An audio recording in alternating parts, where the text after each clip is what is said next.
ଆଜିର ଗପଟି ହେଲା ପାପରୁ ମୁକ୍ତି। ପାପରୁ କିଏ ମୁକ୍ତି ପାଇଥିଲା? ଚାଲ ଏଇ ଗପଟିରେ ଶୁଣିବା। ମହାଭାରତ ଯୁଗରେ କାଶୀପୁର ବୋଲି ଗୋଟିଏ ଗ୍ରାମ ଥିଲା। ସେଠାରେ ଗୋଟିଏ ବ୍ରାହ୍ମଣ ରହୁଥିଲା। ବ୍ରାହ୍ମଣର ନାମ ଥିଲା ହରିପଣ୍ଡା। ହରିପଣ୍ଡା ପୂଜା ପାଠ ହୋମଯଜ୍ଞ ଏହିସବୁ କରୁନଥାଏ। ସେ ତାଠାରୁ ବଡ଼ ଲୋକ ଓ ତା ଗୁରୁଜନମାନଙ୍କୁ ଗାଳିଗୁଜ ନିନ୍ଦା ଏହିସବୁ କରୁଥାଏ ଏବଂ ସେ ମଦ ମାଂସ ଇତ୍ୟାଦି ଖାଉଥାଏ। ଆଉ ଗାଁ ଗାଁ ବୁଲି କାଠପତ୍ର ଇତ୍ୟାଦି ବିକ୍ରି କରି ବଞ୍ଚୁଥାଏ। ଦିନେ କାଠପତ୍ର ଇତ୍ୟାଦି ଆଣିବା ପାଇଁ ବଣକୁ ଯାଇଥାଏ।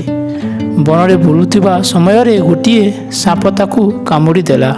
ଫଳରେ ତାର ମୃତ୍ୟୁ ହୋଇଗଲା। ଏହି ଜନ୍ମରେ ସେ ଭଲ କାମ କିଛି କରିନଥିବାରୁ ସେ ଗୋଟିଏ ଗଧ ହୋଇ ଜନ୍ମ ନେଲା। ତାକୁ ଗୋଟିଏ ପଙ୍ଗୁ ଲୋକ କିଣି ନେଲା ଓ ତାପରେ ତା ପିଠିରେ ବସି ବୁଲୁଥାଏ।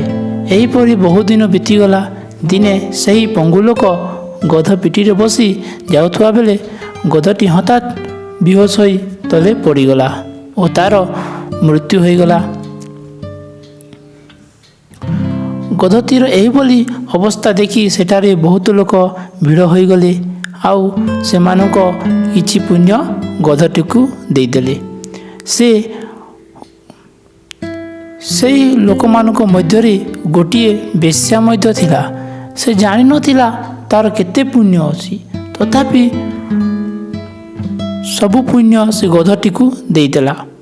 ତାପରେ ଯମଦୂତମାନେ ଆସି ଗଧଟିକୁ ଯମପୁରକୁ ନେଇଗଲେ।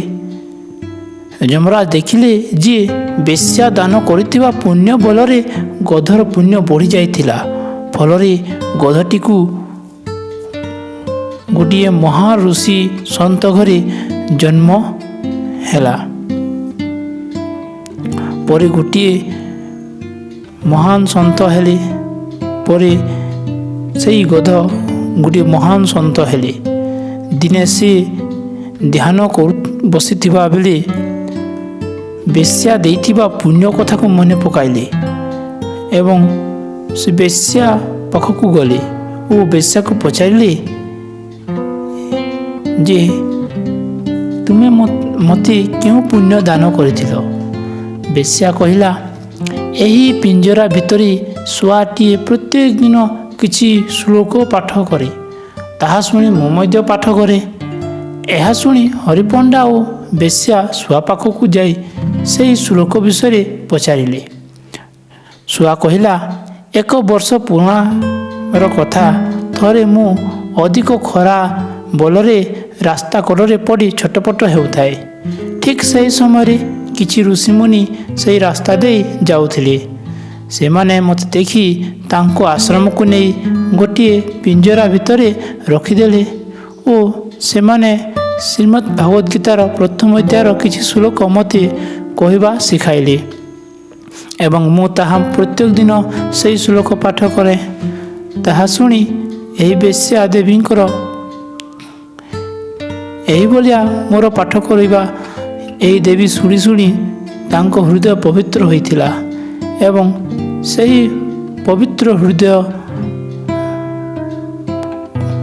ପାଇଥିବା ସେହି ବେଶ୍ୟା ଦେବୀ ଜଣ ତୁମକୁ ଦାନ କରିଥିଲେ। ଫଳରେ ତୁମେ ଗୋଟିଏ ମହାନ ସନ୍ଥ ହୋଇପାରିଲ।